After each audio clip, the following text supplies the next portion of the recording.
Ngayon naiintindihan ko na ang pagiging isang ina ay hindi simpleng misyon lang sa buhay. Grabe ang bilis ng panahon, parang kailan lang.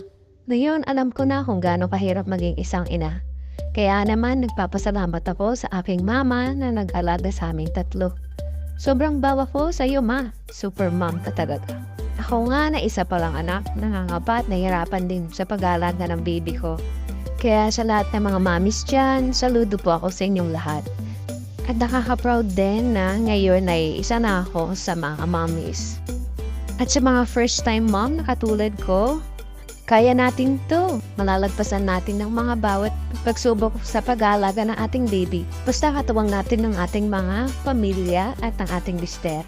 Nung experience ko na mabuntis, mga anak, mag-alaga sa baby at wala nang katapos ang pagpupuyat. Sa totoo lang, kala ko nung una ay hindi ko kaya. Pero wala namang